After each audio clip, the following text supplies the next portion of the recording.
Boa noite, me chamo Patrícia Lisboa, participo da Sociedade Espírita Cristã Vinha de Luz, em Campo Grande, e fui convidada pelos irmãos da ABBM para fazer esse vídeo, essa palestra, esses estudos da noite de hoje.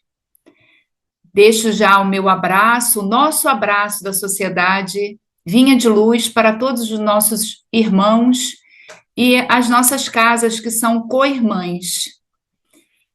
Quero agradecer a Jesus, nosso querido irmão, nosso mestre, por esta oportunidade, porque cada vez que a gente aceita um trabalho, um serviço dentro da seara de Jesus, nós aprendemos primeiramente porque estudamos, ouvimos e nos dedicamos.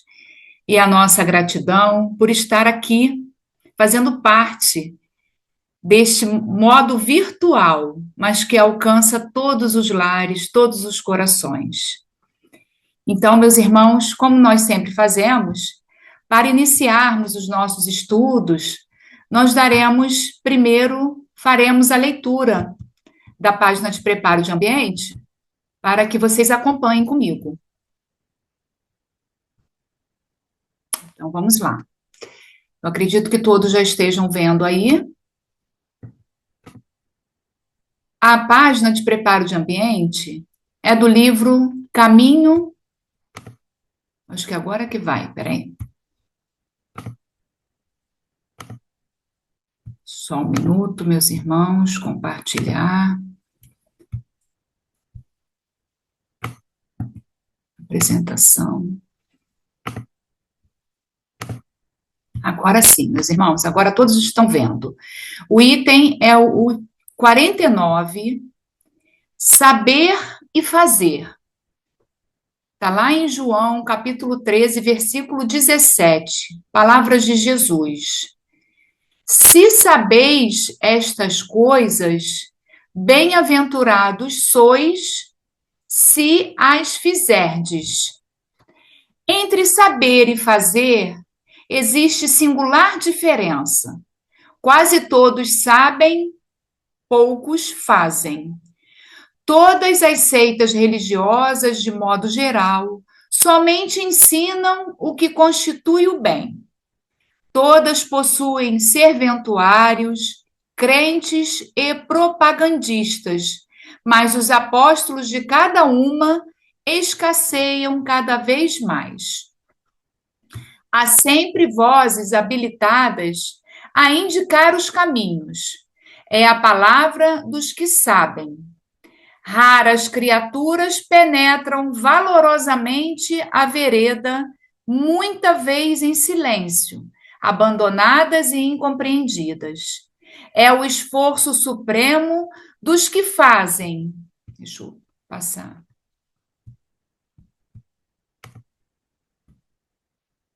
Compartilhar outra, porque ele não foi direto.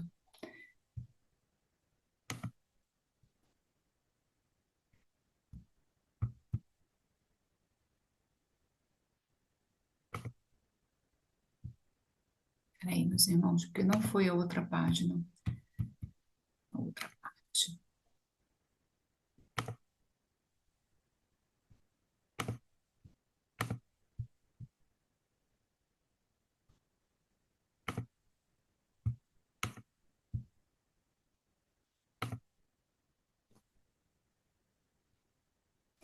Continuando.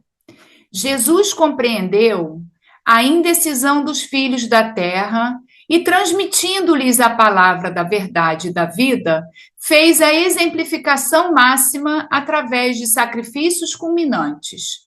A existência de uma teoria elevada envolve a necessidade de experiência e trabalho.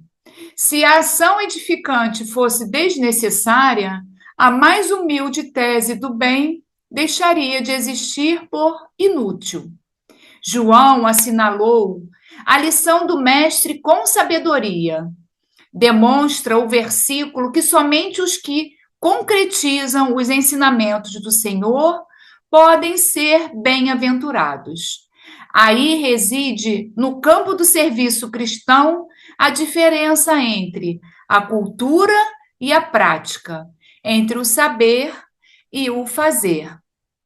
Iremos agora fazer a nossa prece inicial e eu convido a todos para orarmos, para unirmos os nossos pensamentos. Então, agora, quem se sentir confortável, fechar os olhos, fechem os olhos, para unirmos assim os nossos sentimentos, o nosso querer, a nossa vontade, que é para o bem. E assim vamos unir os nossos pensamentos e falar com o alto, com Deus, nosso Pai, de infinita bondade, de misericórdia para com todos os seus filhos. Falar com Jesus, nosso querido amigo, nosso irmão, nosso modelo e guia. Agradecer esta oportunidade bendita de estarmos nesta noite reunidos para compreendermos, para podermos praticar realmente aquilo que está sendo ensinado. Que estejamos, meus irmãos, com os nossos corações abertos para recebermos estas lições e o principal, colocarmos em prática. Jesus, nosso irmão que tanto nos exemplificou, que colocou em prática todo o amor, toda a brandura e a sabedoria, que nos espelhemos nele para que possamos caminhar no caminho reto de encontro a ele. Obrigada, Jesus. Obrigada a todos os benfeitores das nossas casas que nos auxiliam sempre nesse trabalho da divulgação da doutrina espírita para alcançar em mais corações, em mais lares, acalmando, perdoando e auxiliando na nossa caminhada a esses irmãos que fazem parte do planeta Terra junto com a gente, que possamos, Jesus, nos amar mais. Para quê? Para que possamos nos melhorarmos, fazermos de dentro para fora essa reforma que tanto se faz necessária. E temos a certeza, Jesus, que tu envia todos esses benfeitores, todos esses espíritos de luz para nos auxiliarem. A nossa gratidão por mais uma noite de estudo. A gratidão por todas essas bênçãos que estão sendo derramadas sobre todos nós agora, Jesus. Obrigada mais uma vez. E assim te pedimos permissão para a nossa reunião. Na tua doce e bendita paz, Mestre. Que assim seja. Graças a Deus. Graças a Deus, meus irmãos. Então, é com muita gratidão que estamos aqui nesta noite para estudarmos um pouco mais. E hoje, só peço aí desculpa por conta da apresentação, que esse compartilhar o vídeo é que às vezes ainda fica um pouquinho travado. Mas hoje, meus irmãos, o que nos coube trazer foi do livro dos Médiuns, né? Mas com o título As Três Classes de Espíritas. E a gente vai encontrar no livro dos Médiuns, né? Nesse manancial aqui de orientações, de direções, que faz parte do Pentateuco, né? Que Kardec, com toda a sabedoria, com todo o amor, nos trouxe, nos deixou já esse legado, já prontinho, só para a gente ler e estudar, né? E o principal, praticar. Então, nós iremos falar das três classes de espíritas e que a gente encontra na primeira parte do livro dos Médiuns. Nessa primeira parte, é Noções Preliminares, capítulo 3, Método. E abrange os itens 28 até o 35. Só que antes, tudo que a gente faz, a gente tem que estar sempre compreendendo né? Dentro da palavra, aquilo que nos é trazido. E aqui eu trouxe para vocês a palavra método, né? Por quê? A gente às vezes lê e não consegue. Só um minutinho que eu apertei demais. Compreender. Vamos entender esse capítulo 3, a palavra método. O método é o quê? É a metodologia, né? É o que Kardec usou. Dentro do dicionário, nos traz que é o procedimento, é a técnica, é o meio de fazer alguma coisa. Processo organizado, lógico e sistemático de pesquisa, instrução, investigação, apresentação. Então, foi isso que Kardec nos trouxe. Um método, uma instrução, uma apresentação para quê? Para que nós sejamos espíritas. E aí a gente vai ver que existem vários tipos de espíritas, várias classes de espíritas. E como todo estudo faz, a reflexão. Vamos nos olhar. Em qual parte eu estou inserida nessa classe de espírita? Isso que é a principal, a gente realmente compreender aonde a gente está inserido, como eu estou fazendo. E aí a gente vai compreender que dentro desse capítulo, Kardec nos traz que o espiritismo é toda uma ciência, toda uma filosofia. E aquele que realmente deseja seriamente compreender, a primeira condição é o quê? É se submeter a um estudo sério. Porque na maioria das vezes a gente acha que o espiritismo, né? É um efeito, eu vou lá porque vai ter manifestações, eu vou. E aí a gente vai compreender agora para diante esse estudo sério que precisa ser compreendido para que não erremos quando formos utilizar. A crença dos espíritos constitui a sua base. Então, acreditar nos espíritos já é a base da doutrina espírita. Mas isto não basta para fazer um espírita esclarecido. Então, Kardec já vai nos dando que não basta somente acreditar nos espíritos, né? Ela realmente é uma base. Aí ele dá até um exemplo, como a crença em Deus não basta para fazer um teólogo, não é somente acreditar, né? O ponto de partida é a existência da alma, porque muitas das vezes a gente encontra irmãos materialistas que só acreditam na matéria, né, no corpo, não acreditam em mais nada, mas nada além disso.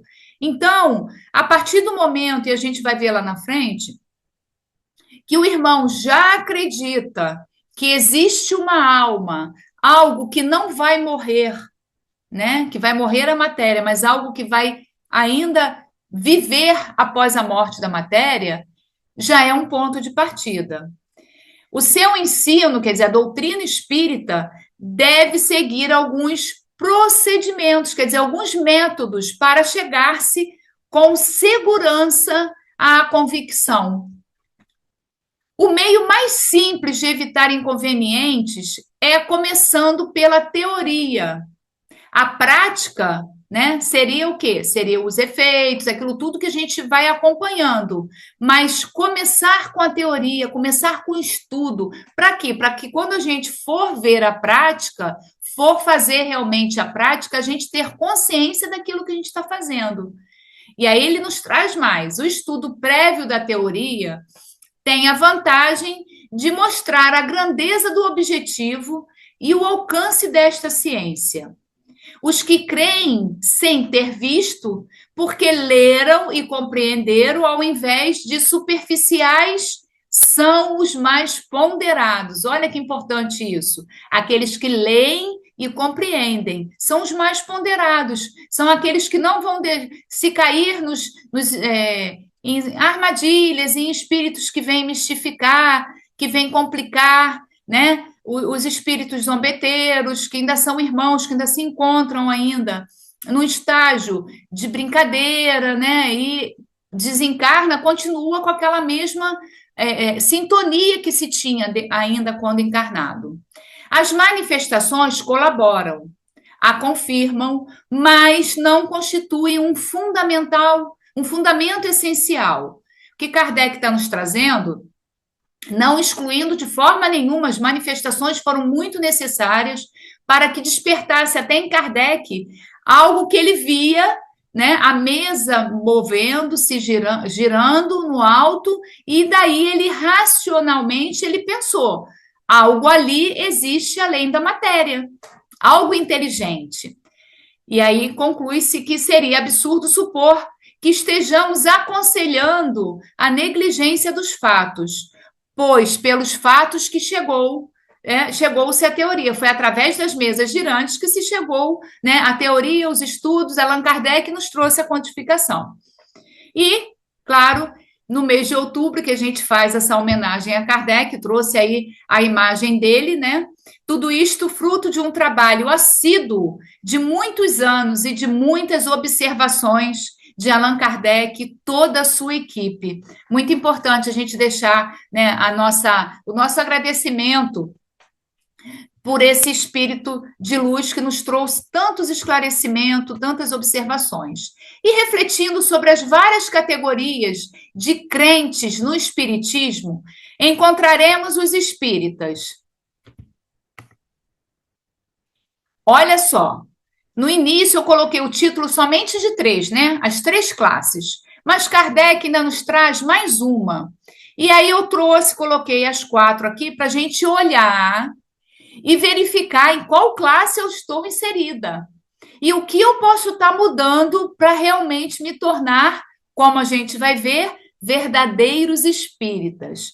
Nós vamos ter aí os experimentadores, os que acreditam pura e simplesmente nas manifestações.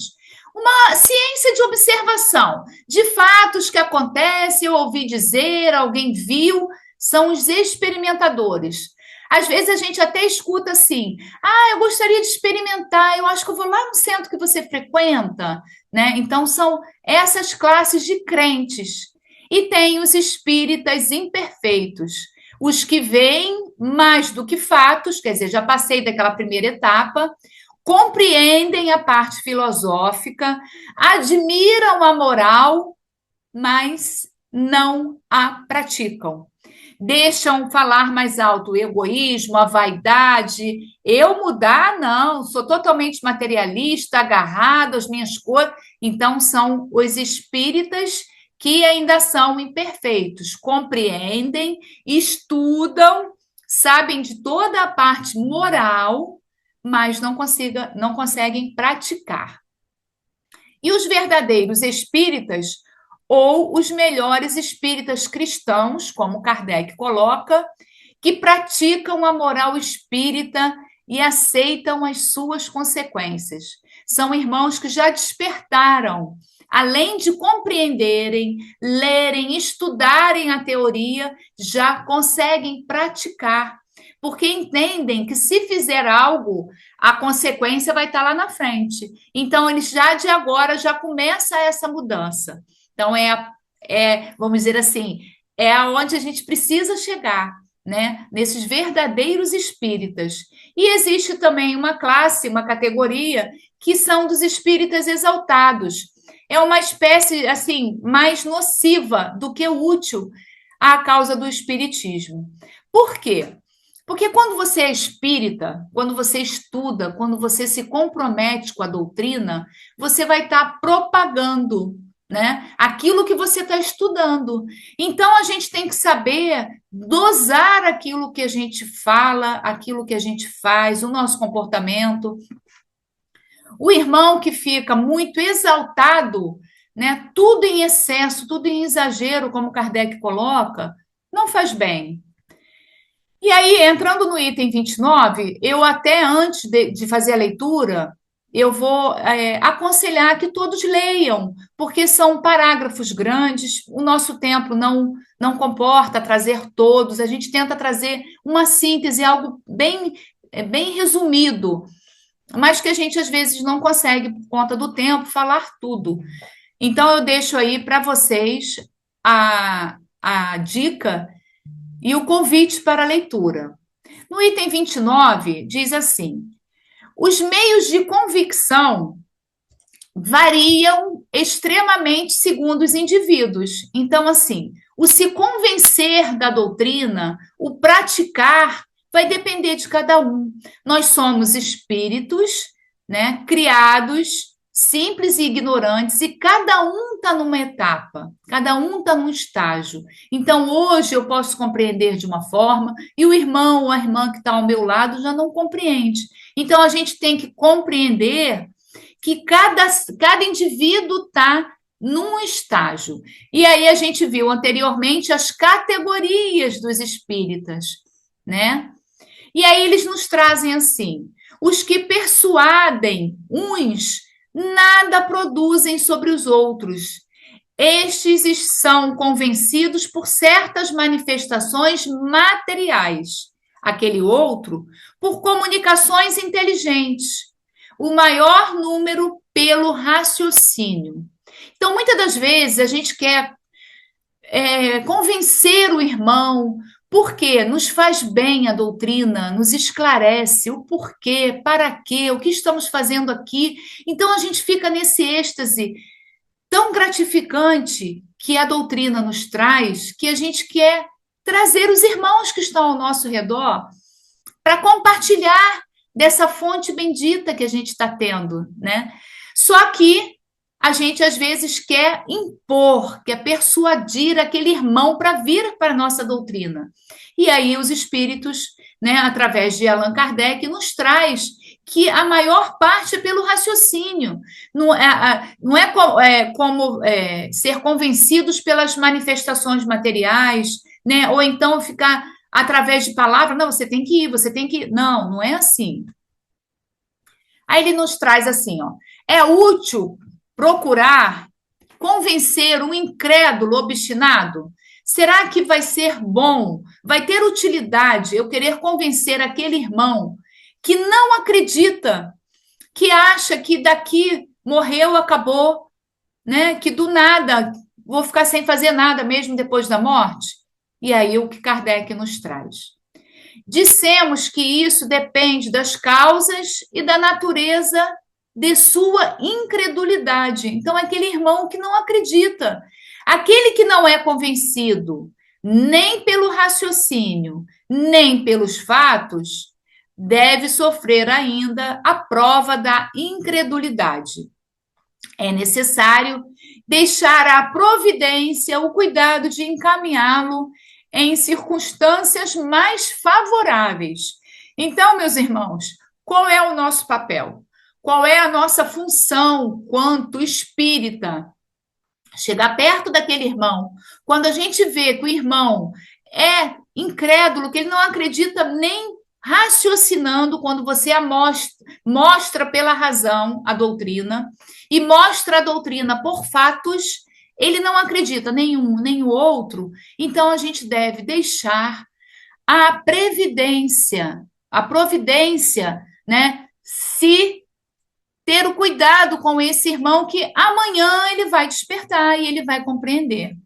Ao verdadeiro espírita não faltarão nunca ocasiões de fazer o bem. Então a gente vai ter sempre a oportunidade de fazer o bem, mas que saibamos fazer, não impondo, não querendo, né, persuadir, envolver aquele irmão de qualquer maneira que ele tem que acreditar. É essas orientações que Kardec vai nos trazendo.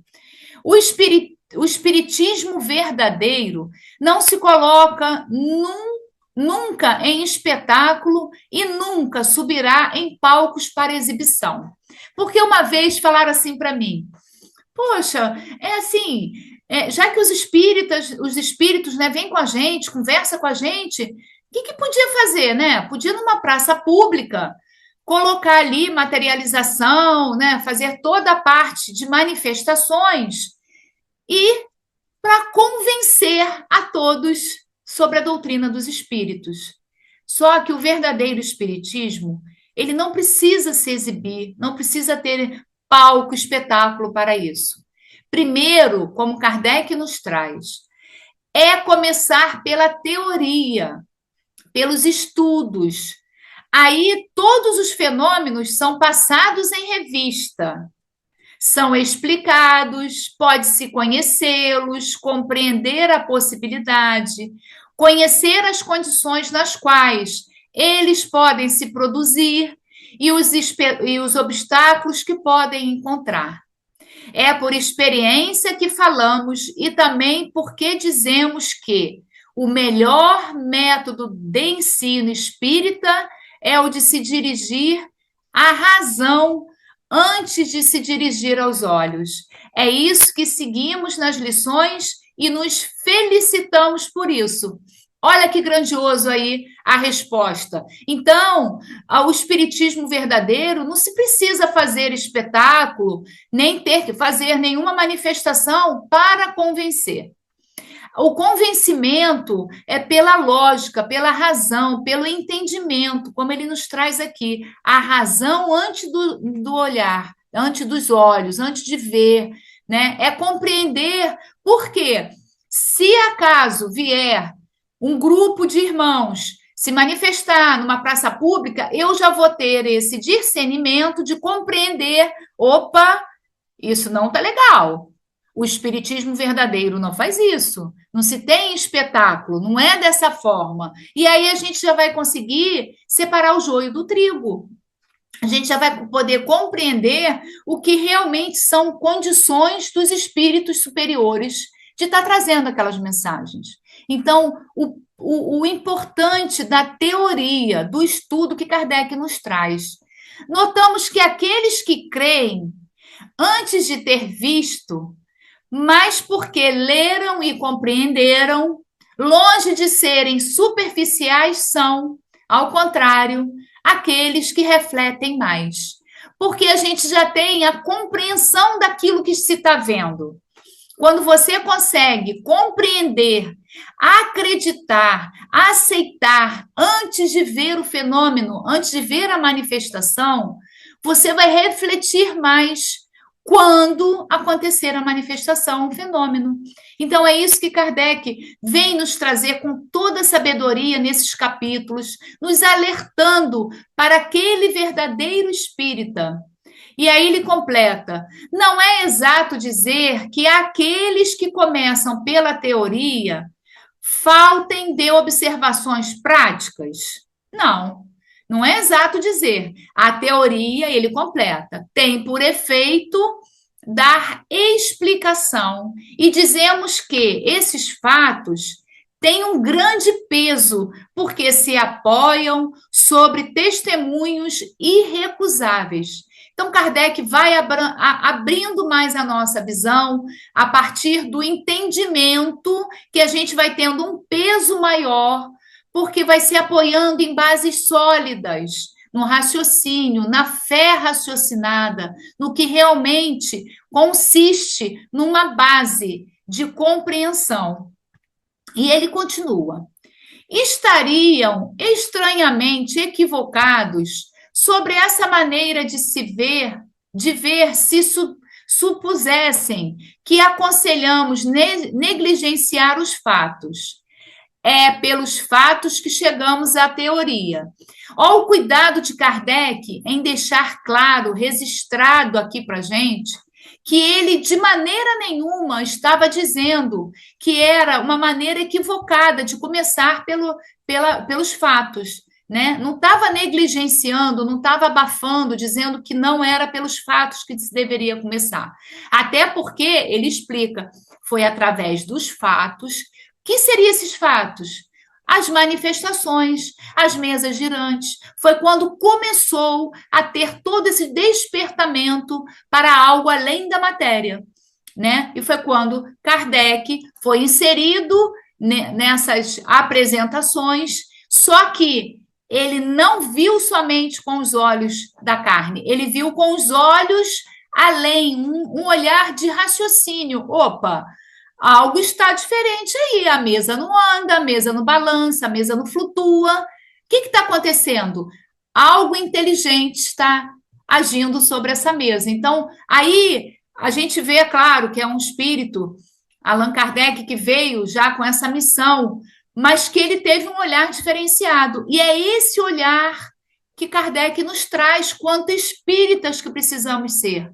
né, no nosso dia a dia e dentro dessas classes aonde eu preciso me inserir, aonde realmente eu preciso estar para ser o verdadeiro espírita.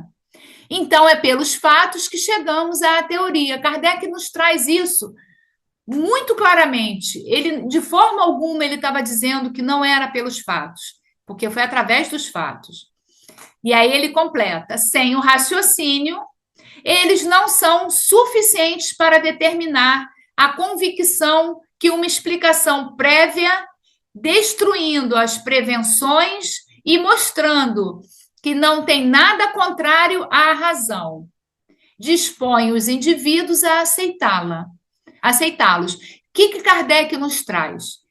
Que é através do raciocínio que o indivíduo vai compreender aquele fenômeno, vai passar a compreender que existe vida após a morte do corpo físico. Então, com o raciocínio se torna mais fácil, não aquela fé que nós tínhamos antigamente, aquela fé de decorar, aquela fé que falava e não compreendia, que era palavra saída pela boca e não pelo coração. Então, é isso que Kardec nos traz. Só que Kardec, ele vai concluindo esse capítulo, esse item, até muito claramente, porque quando a gente vai frequentando uma religião, a doutrina dos espíritos, a gente sempre escuta assim: mas como é que eu faço? Por onde eu começo? Patrícia, você que já frequenta já há bastante tempo, por onde eu posso começar? Como eu posso fazer? E aí Kardec sabiamente nos deixa um cronograma, um roteiro. Ele nos traz a direção, como seguir. E no item 35 ele fala assim: aos que quiserem adquirir essas noções preliminares, que são as primeiras, pela leitura das nossas obras, aconselhamos que as leem nesta ordem. Então, Kardec vai nos trazendo uma ordem de livros que já naquela época ele já aconselhava para tornar, né, mais fácil a compreensão através do raciocínio. Então, ele nos traz o que é o Espiritismo, em seguida, o Livro dos Espíritos, terceiro, o Livro dos Médiuns, quarto, a Revista Espírita. Então, nós iremos ver um trechinho bem rapidinho sobre cada um desses livros, né? O primeiro, que é o livro do o que é o Espiritismo, é uma exposição assim dos princípios da doutrina espírita.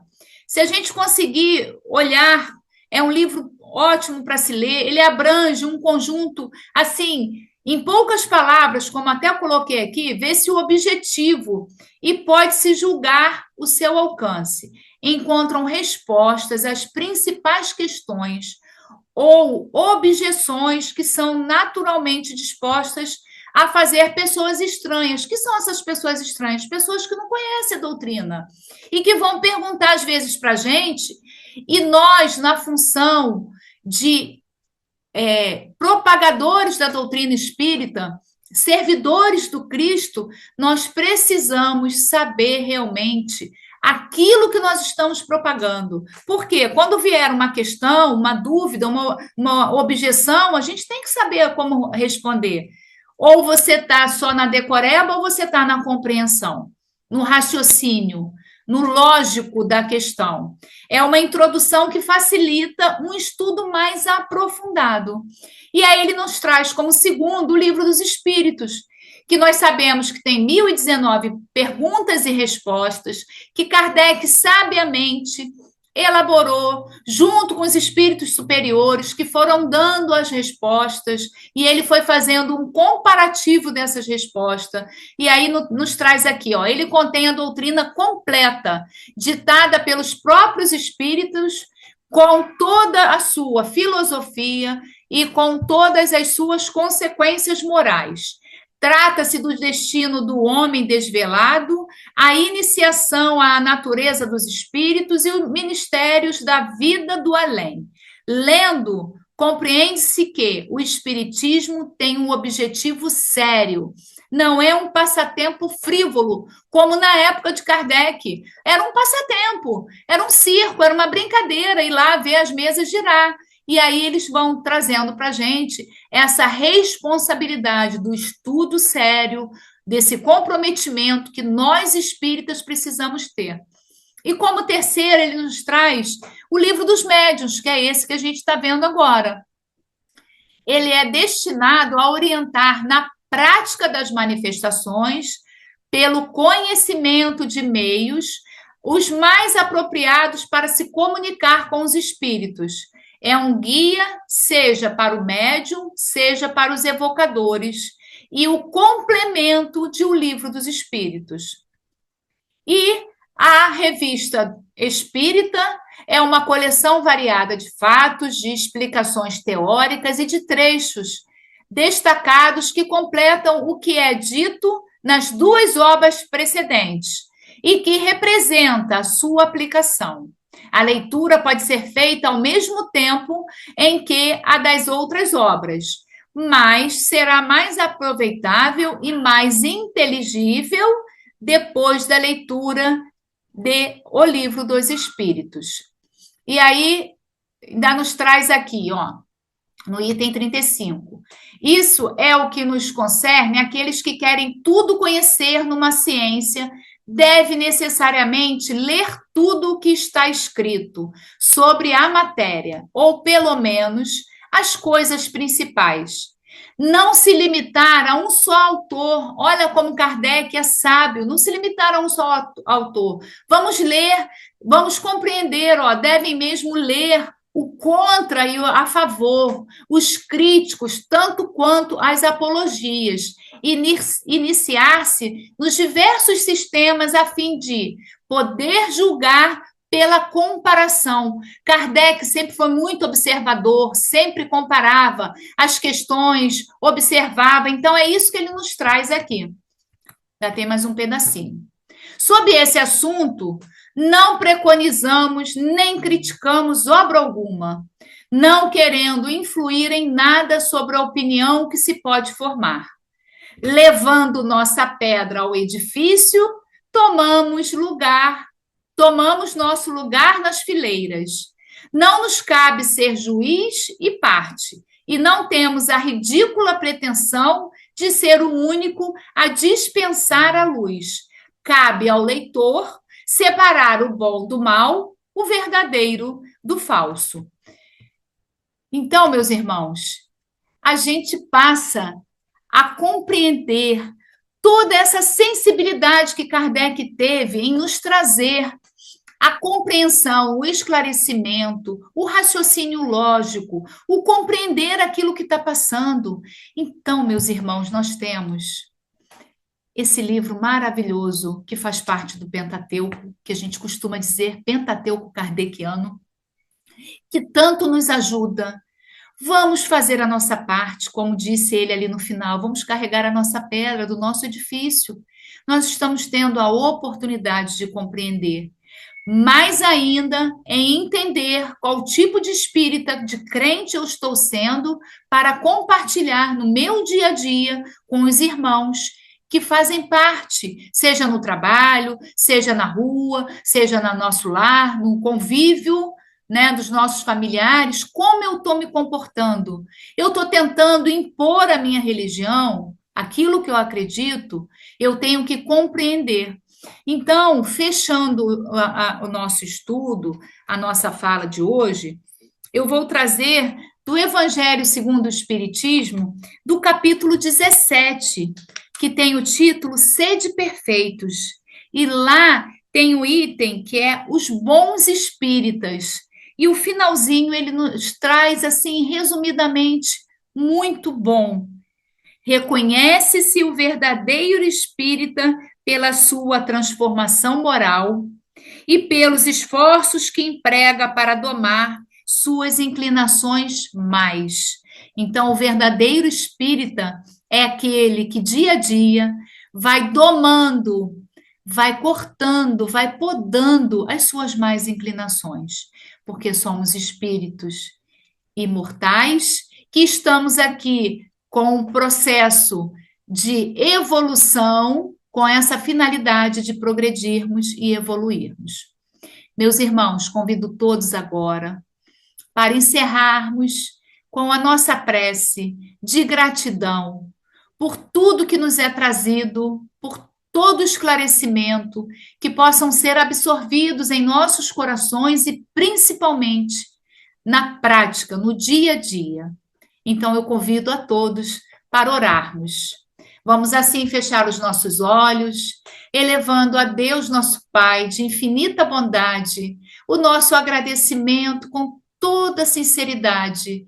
Obrigada, Deus, por mais este dia, esta noite de estudo, de esclarecimento, de compreensão.